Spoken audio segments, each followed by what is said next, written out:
Iran की तरफ से ये ऐलान कर दिया गया है कि स्ट्रेट ऑफ हॉर्मुज वो 2029 तक बंद रहेगा। ट्रंप, इजराइल, नवाज इमेज और नेतन्याहू की मायूसी के दरमियान फट पड़े हैं। यानी एक घबराहट सी हमें अमेरिका में देखने को मिल रही है, क्योंकि कभी तसव्वुर भी न किया होगा अमेरिका ने कि इस तरह भी हो जाएगा। यहाँ पे खबर यह है कि बशरुल असद को मौत की सजा सुनाई गई है, उनके भाई को, और बहुत सारे लोग हैं, लेकिन उनके भाई और बशरुल असद इस वक्त रूस में है।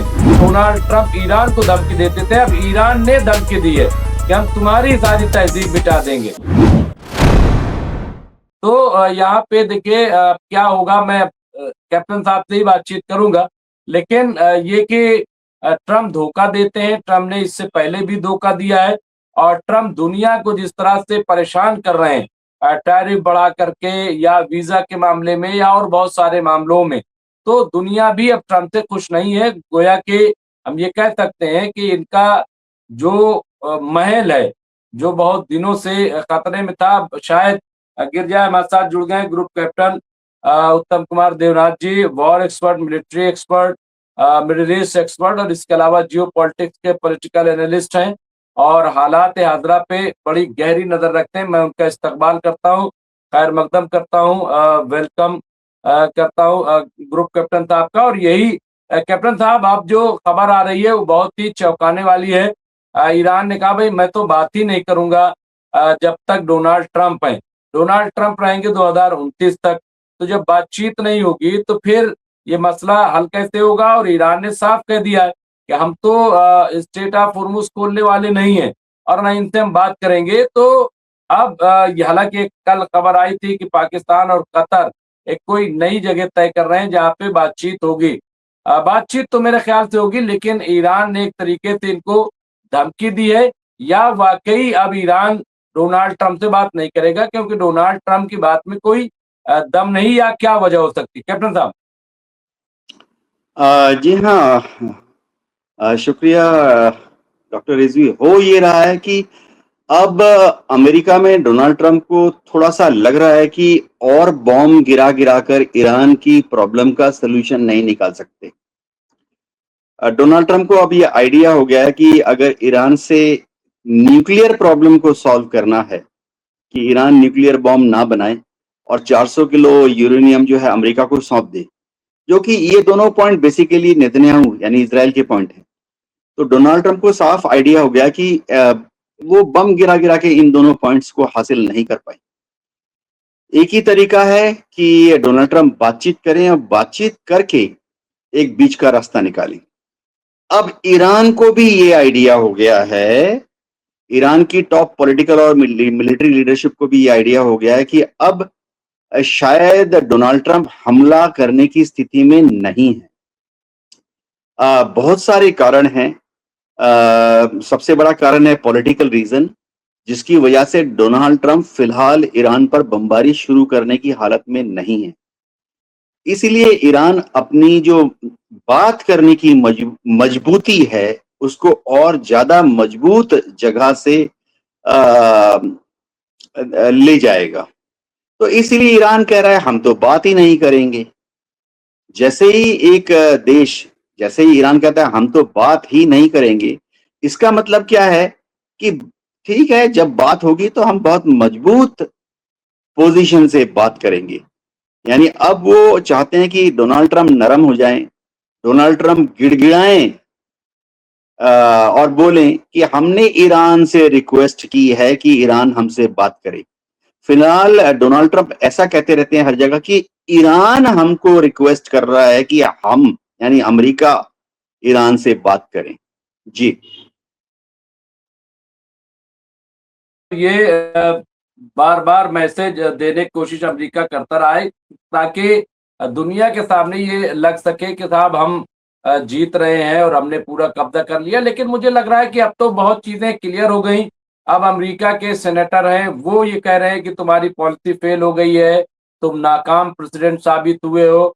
और दुनिया भी कैप्टन साहब देख रहे हैं कि एक स्ट्रेट ऑफ हॉर्मुज वो खुलवाने में अमेरिका नाकाम रहा। पूरी ताकत उसने झोंक दी, जो कर सकता था वो कर लिया। अब अभी कल मैं पढ़ रहा था कि कहा कि साहब इक्तिसादी तौर पर यानी आर्थिक तौर पर अब हमला करेगा अमेरिका ईरान पे। तो भाई 43 साल से हम देख रहे हैं कि पाबंदी ईरान पे है। फिर अभी भी आपने सब कुछ फ्रीज कर रखा था, फिर और पाबंदी आयद कर दी। तो ये भी मैं समझता हूँ बहुत ज्यादा असरदार नहीं होगी। लेकिन कैप्टन साहब इसका असर डोनाल्ड ट्रंप पे क्या पड़ने वाला अमेरिका के अंदर अगर देखा जाए ऐसी सूरत में? जी कैप्टन साहब आवाज आ रही? कैप्टन साहब आवाज आ रही मेरी? कैप्टन साहब का लग रहा है वो फ्रीज हो गया है, तो फिर से आपकी आवाज मैं मैं वो सुन पा रहा हूँ। करूंगा। जी आपकी आवाज मैं सुन जी पा जी रहा हूँ। आवाज आ रही थी कैप्टन साहब? जी हाँ, अच्छा आपकी जी जी आवाज आ रही है। जी। नहीं कैप्टन साहब मैंने कहा, तो डोनाल्ड ट्रंप की हम हाँ मैंने सवाल किया था, वो शायद कुछ देर के लिए वो फ्रीज हो गया।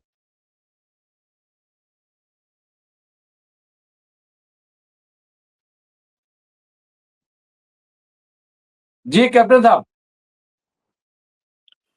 हाँ, डॉक्टर रिजवी, जहाँ तक अमेरिका के इंटरनल डोमेस्टिक पॉलिटिक्स की बात है, डेमोक्रेट्स बहुत खुश हैं। डेमोक्रेट्स डोनाल्ड ट्रंप के ऊपर और रिपब्लिकन्स के ऊपर हंस रहे हैं। डेमोक्रेट्स को यकीन है कि अमेरिका में डोनाल्ड ट्रंप की रेटिंग बहुत कम चल रही है, जो कि वाकई जब इंडिपेंडेंट सोर्सेस से भी जब सर्वे हो रहे हैं तो सब जगह से रिपोर्टें ऐसे आ रही हैं कि इंडिपेंडेंट सर्वेयर्स रिपोर्ट कर रहे हैं कि डोनाल्ड ट्रंप की अप्रूवल रेटिंग बहुत कम हो गई है। ऐसे में जाहिर बात है कि आने वाले मिड टर्म इलेक्शन के दौरान डोनाल्ड ट्रंप और उनकी जो रिपब्लिकन पार्टी है उसको अच्छा खासा नुकसान होने वाला है। अभी हाउस ऑफ रिप्रेजेंटेटिव में उनको महज 7 या 8 सीटों की बढ़त है। इसी तरह से सेनेट में डोनाल्ड ट्रंप को महज कोई 5 या 6 सीटों की बढ़त है। तो डेमोक्रेट्स पूरी उम्मीद में हैं कि इस बार जब इलेक्शन होंगे, मिड टर्म इलेक्शन, तो वह पास डेमोक्रेट्स पूरी उम्मीद कर रहे हैं कि रिपब्लिकन्स के मुकाबले वो करीबन 7 या 8 सीटें ज्यादा जीत जाएंगे। और इसके साथ ही हाउस ऑफ रिप्रेजेंटेटिव और सेनेट में डेमोक्रेट्स का ही बोलबाला हो जाएगा।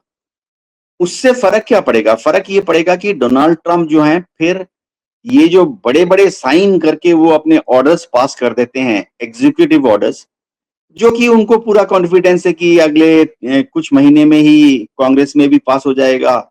तो अब से वो डोनाल्ड ट्रंप वो बड़े-बड़े साइन करके जो ऑर्डर पास कर रहे हैं, अगर उनकी माइनॉरिटी हो जाती है, तो वैसे बड़े-बड़े साइन करके ऑर्डर पास नहीं कर पाएंगे, क्योंकि उन ऑर्डर्स को अगर पास नहीं किया जाता कांग्रेस के द्वारा 3 महीने के अंदर, 6 महीने के अंदर, तो वो लैप्स हो जाते हैं। तो डोनाल्ड ट्रंप के पर कुतरने के दिन आ गए हैं। जी। नहीं नहीं बिल्कुल सही कह रहे हैं कि डोनाल्ड ट्रंप के पर कतरे जाएंगे। कैप्टन साहब एक सीरिया से बड़ी इंपॉर्टेंट खबर आई है, बशर असद को फांसी की सजा सुनाई गई है, हालांकि वो रूस में है। लेकिन इसको किस तरह से देखते हैं अब वहां पे बशर असद, क्या इसको हम कह सकते हैं जो हालात है? जी हाँ, सीरिया में हालात ऐसे हैं कि वहाँ तो दमस्कस में देखिए अल-शरा जोलानी ही पावर में हैं। लेकिन उनकी हुकूमत बस दमस्कस और उसके आसपास के एरिया में ही है। दूर-दराज के क्षेत्रों में अल-शरा जोलानी की जो सीरियन आर्मी है, जो सरकारी फौज है, वो दूर-दराज के इलाकों में जा नहीं पा रही है। क्योंकि सारे जितने दूर-दराज के इलाके हैं वो अलग-अलग दूसरी गुरिल्ला आर्मीज जो हैं उनका इन्फ्लुएंस है। अब बशर अल असद तो रशिया में हैं, जाहिर बात है कि उनके सीरिया में वापस जाने के चांसेस बहुत कम हैं, क्योंकि जब तक अमेरिका और तुर्की भी अ, अल-शरा जोलानी को सपोर्ट करते रहेंगे, तब तक जोलानी दमस्कस में अ देखिए, जोलानी जो है जब दमस्कस में बैठे हैं वो पूरी तरह से 100% अमेरिका और तुर्की की मदद से बैठे हैं। तो ये जो सजाए मौत सुनाई गई है, ये सिर्फ इसलिए सुनाई गई है कि एक तुर्की के सीरिया के अंदर जो थोड़े बहुत लोग अभी भी अ, उम्मीद कर रहे थे कि एक दिन बशर अल असद वापस आ जाएंगे, उनके सपोर्टर्स की उम्मीद को तोड़ना, और दूसरा रशिया को एक मैसेज देना कि गलती से भी बशर अल असद को सीरिया की तरफ लॉन्च ना करें। देखिए, रशिया और सीरिया के बीच में कई चीजों पर अभी बातचीत चल रही है। सीरिया को मालूम है, अलशरा को भी मालूम है कि उनको अगर सीरिया पर रूल करना है तो अमेरिका, तुर्की और कुछ हद तक रशिया की सपोर्ट चाहिए। और अभी पिछले हफ्ते ही सीरिया के बीच में और रशियन डिप्लोमेट्स के बीच में बातचीत हुई है कि कहां-कहां वो कोऑपरेट कर सकते हैं। तो डर ये है कि ऐसा ना हो कि भविष्य में एक दिन ऐसा माहौल आ जाए कि रूस वापस बशर अल असद को वापस सीरिया भेज दे। तो इस डर को भगाने के लिए ही उन्होंने सजाए मौत का ये ऐलान किया है। ये एक बहुत आम चीज होती है दुनिया भर में भी। जब भी आप किसी पहले वाले राजा को या प्राइम मिनिस्टर को या प्रेसिडेंट को भगा देते हैं, देश छोड़ के भागने के लिए मजबूर कर देते हैं। शेख हसीना का क्लासिक केस है, ऐसे और भी हैं दर्जनों केस। तो पीछे से जो सरकार पावर में आती है, वो ये कह देती है कि भाई ये आरोप है, वह आरोप है, यहाँ पर उसने गोली चला दी थी, वहां पे लोगों को मार डाला था, इसलिए सजाए मौत। तो होता क्या है कि उसके बाद जो नेता देश छोड़ के भाग चुका है, वो वापस अपने देश जाने की बात या तो सोचता नहीं है।